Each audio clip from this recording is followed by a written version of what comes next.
Hello, j'ai une question pour toi. En commençant ton travail intérieur, est-ce que tu as peur de devenir égoïste?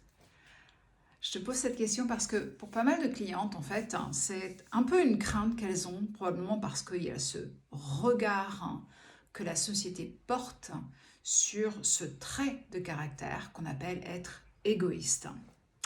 Si tu es ici, c'est probablement parce que tu es d'ailleurs, si tu es ici, c'est probablement que tu es très généreuse, peut-être même à outrance. C'est-à-dire que tu as tendance à mettre l'autre en premier.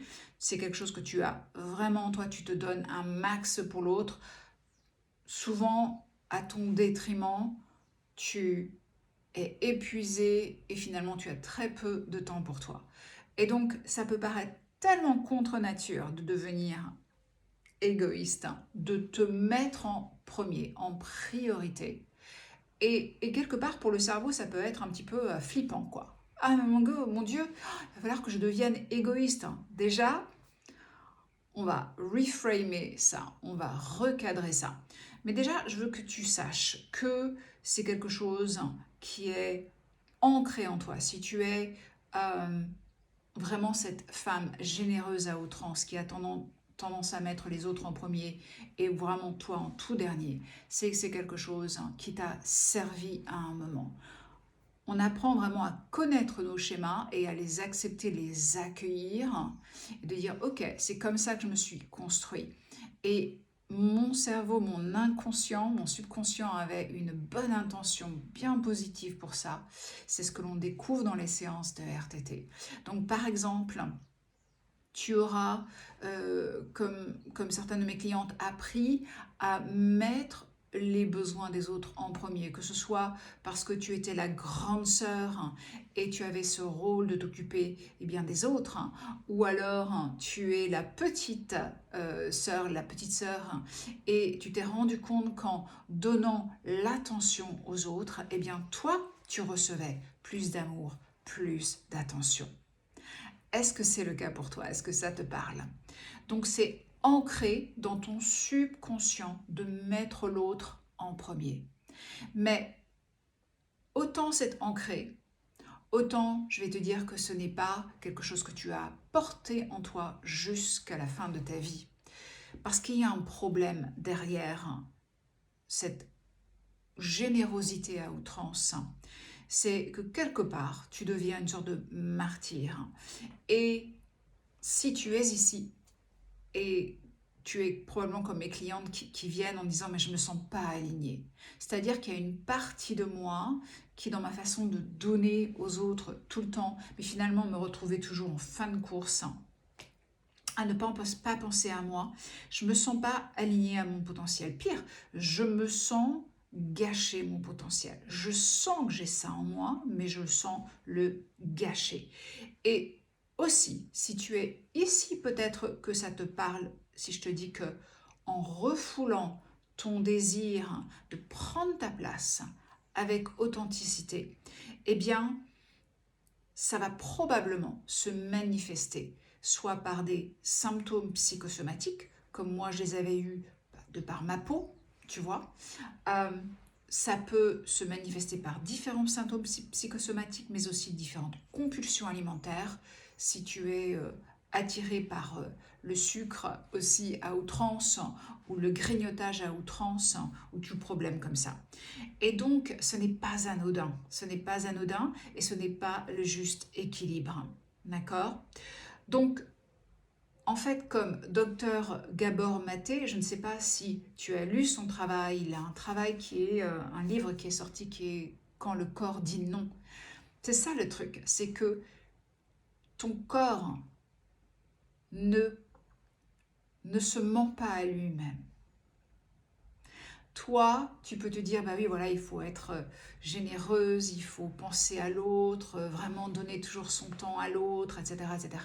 Mais ton corps-esprit, comme je l'appelle, ne se ment pas à lui-même. Et donc, on a deux besoins vitaux. On a effectivement celui de la survie, et quelque part, les symptômes et l'extrême générosité comme mécanisme ont été là pour t'aider à survivre quelque chose qui était difficile dans l'enfance, mais tu as un deuxième besoin vital qui est celui de l'authenticité, d'être authentiquement toi-même. Et comme je dis avec mes clientes, eh bien c'est quelque chose qui ne meurt jamais, c'est une flamme en toi qui ne meurt jamais. Et donc là, si tu es là à finalement à dire j'aimerais bien un peu plus penser à moi, c'est que le moment est venu pour ton besoin vital d'authenticité, de reprendre de la hauteur, d'être là, de t'autoriser ça, à être toi authentiquement. Et ça veut dire te consacrer du temps à toi. C'est quoi la solution? C'est vraiment, tu sais, dans ce travail intérieur, moi je dis souvent que c'est, en fait, si on devait mettre une ombrelle à tout ça, c'est développer une relation à toi-même, une meilleure relation à toi-même, d'accord? Apprendre à t'aimer, t'accueillir, toi, dans tout ce que tu es. Et donc ça veut dire te consacrer du temps, ça veut dire te prioriser. Dans mes accompagnements, on parle de choyer ta rebelle intérieure. Ta rebelle intérieure, c'est elle qui a cette flamme. C'est là où réside ta flamme intérieure et c'est elle qui est là pour te guider vers ce qui te fait vibrer, ce qui est important pour toi, ce qui est naturel en toi, ce qui fait partie de ta zone de génie, ta zone de plaisir. C'est tellement important. Donc, pour ça, il faut absolument que tu te consacres du temps, d'accord? Que tu te consacres du temps, que tu choisis ta rebelle intérieure, faire ce qui te fait vibrer. Et aussi que quelque part, tu clarifies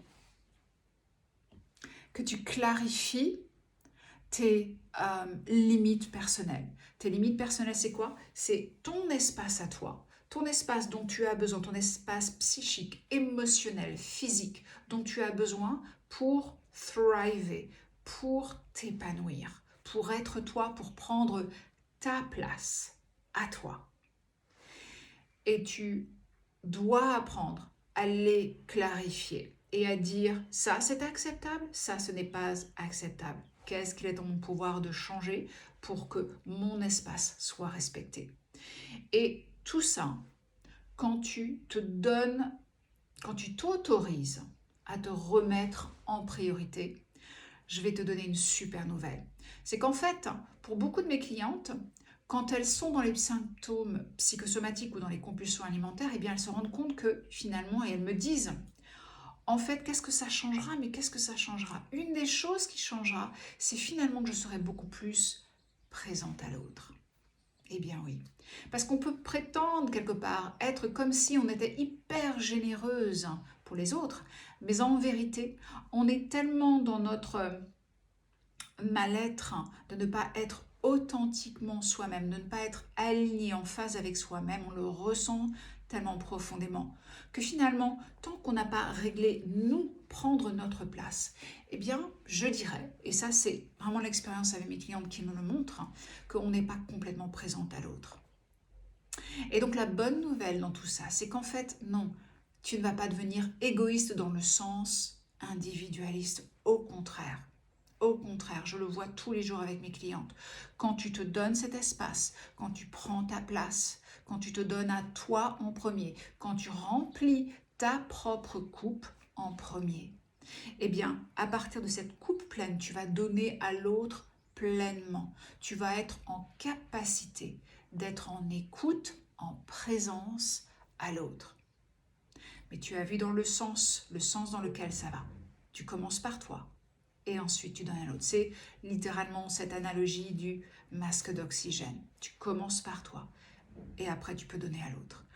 Ok, donc ça c'est vraiment la bonne nouvelle. C'est qu'en fait, être égoïste, en tout cas centré sur soi, te prioriser, en fait, te rend plus altruiste. Plus altruiste et moins individualiste. Parce que tu auras cet espace, cette présence. Est-ce que ça te parle tout ça? Qu'est-ce que ça réveille en toi? Est-ce que tu sens que tu es dans la surgénérosité, mais quelque part, tu sens que ton propre puits à toi, ça sèche de ton puits d'amour et d'attention envers toi-même?